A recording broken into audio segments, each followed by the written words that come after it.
குடியாத்தம் இந்திய யூனியன் முஸ்லிம் லீக் கட்சி சார்பில் புனித ஹஜ் பயணம் செய்யும் நபர்களுக்கு வழியனுப்பு நிகழ்ச்சி சிறப்பு துவா நடைபெற்றது.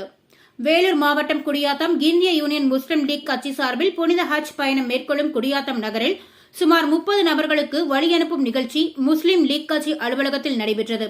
அக்கட்சியின் நகர செயலாளர் யூசுப்கான் தலைமையில் நடைபெற்றது. இதில் சிறப்பு அழைப்பாளராக மக்கா மசூதியின் இமாம் அலி ஹசரத் கலந்து கொண்டு புனித ஹஜ் பயணத்தின் போது மேற்கொள்ள வேண்டியது மற்றும் மக்கா மதினாவில் எவ்வாறு நடைமுறை மேற்கொள்வது உள்ளிட்டவை குறித்து பேசினார். பின்னர் சிறப்பு சொற்பொழிவு நடைபெற்றது. இதனைத் தொடர்ந்து விசேஷ துவா நடைபெற்ற பின்னர் ஹாஜிகளுக்கு சால்வை அணிவித்து வழியனுப்பு நிகழ்வு நடைபெற்றது. இதில் முஸ்லிம் நகர தலைவர் ஹாதர் பாஷா, முஸ்லிம் மாணவர் பேரவை செயலாளர் பைசல் பாஷா உள்ளிட்ட பலர் கலந்து கொண்டனர்.